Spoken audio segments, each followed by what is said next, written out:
इस दुनिया में हर व्यक्ति खुश रहना चाहता है, फिर चाहे वो पैसा हो, पावर हो या सेक्स हो। आप इन सभी को अपनी खुशी के लिए ढूंढते हैं। कुछ लोग अपने दुख को भी एंजॉय करते हैं क्योंकि दुखी रहना उन्हें खुशी देता है। इसका मतलब खुश रहने के लिए आपको किसी न किसी चीज़ की ज़रूरत होती है, लेकिन उस चीज़ को हासिल करने के बाद भी आपको खुशी नहीं मिलती। एक स्कूल में पढ़ने वाला लड़का सोचता है कि जब वो कॉलेज जाएगा तब इंडिपेंडेंट और फ्री होकर रहेगा तो खुश रहेगा। कॉलेज में पढ़ने वाला लड़का सोचता है कि जब वो जॉब करेगा तब वो बहुत सारे पैसे कमाएगा और खुश रहेगा। लेकिन जब उस लड़के की जॉब लग जाती है तब वो खुश रहने के लिए लाइफ पार्टनर की तलाश करता है, और लाइफ पार्टनर मिलने के बाद खुश रहने के लिए उसे बच्चा चाहिए होता है। लेकिन जिनके पास बच्चे हैं, अगर आप उनसे पूछते हैं तो वे कहेंगे कि जब तक बच्चे बड़े होकर अच्छे से पढ़ लिख कर सेटल नहीं हो जाते तब तक वे अपनी लाइफ को कैसे एंजॉय कर सकते हैं। रिटायर्ड लोगों से पूछा जाए कि क्या वे खुश हैं तो वो कहते हैं कि वे लोग उन दिनों के लिए तरसते हैं जब वे छोटे थे। इस एग्जाम्पल से हम समझ सकते हैं कि कुछ लोगों का जीवन किसी एक दिन खुश रहने की इच्छा में ही गुजर जाता है, और ये इस तरह से है कि आपने पूरी रात बिस्तर ठीक करने में लगा दी, लेकिन आपके पास बिस्तर पर सोने के लिए समय नहीं है। एक बात बताओ, आपने अपनी ज़िंदगी में कितने मिनट, कितने घंटे या कितने दिन भीतर से खुश होकर बिताए होंगे, क्योंकि वही वो पल थे जब आपने इस खूबसूरत ज़िंदगी को जिया था। और शायद ये वही दिन थे जब आप एक बच्चे थे, जब आप पूरी तरह से खुश और आनंदित थे। कुछ पल जब आप ट्रैकिंग या सर्फिंग करके बिताए थे और वर्तमान में जीकर इस खूबसूरत ज़िंदगी का आनंद लिए थे।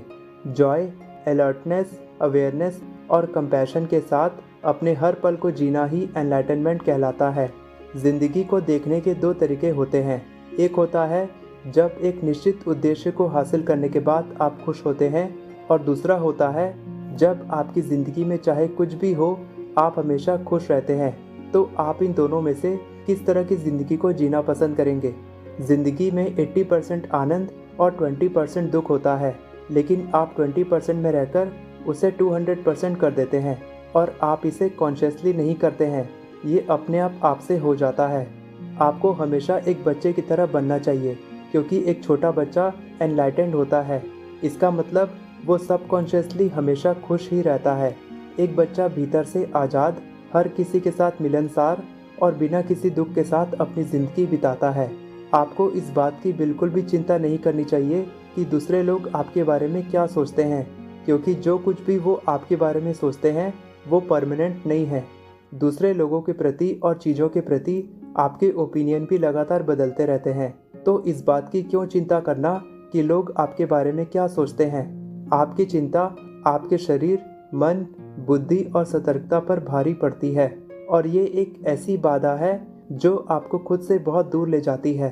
चिंता होने से आपके मन में एक डर पैदा होता है, और ये डर कुछ भी नहीं बल्कि प्यार की कमी होती है, और आपके मन में अलग रहने की तीव्र भावना उत्पन्न होती है। मेडिटेशन और ब्रीदिंग एक्सरसाइज के जरिए इस डर को पूरी तरह से ख़त्म किया जा सकता है। जब आप रिलैक्स होते हैं तब आप महसूस करते हैं कि लोग आपसे प्यार करते हैं और आप सभी लोगों से जुड़े हुए हैं। आप इस पूरे ब्रह्मांड का एक हिस्सा हैं, और जब आप ऐसा महसूस करते हैं तब आप चिंता से मुक्त होते हैं और आपके मन में एक सकारात्मक बदलाव आता है। ऐसा करने से आप खुद के साथ ज़्यादा कनेक्टेड महसूस करते हैं। प्यार महसूस करने से आपका मन प्रेजेंट मोमेंट में रहता है और आप खुश होते हैं। कुछ हद तक हर कोई हर वक्त बिना जाने मेडिटेट कर रहा है, और यही वो पल होता है जब आपकी बॉडी, माइंड और ब्रेथ हार्मनी में रहती है। इसी को योगा कहते हैं और अपने प्रेजेंट मोमेंट में जीने की कला कहते हैं।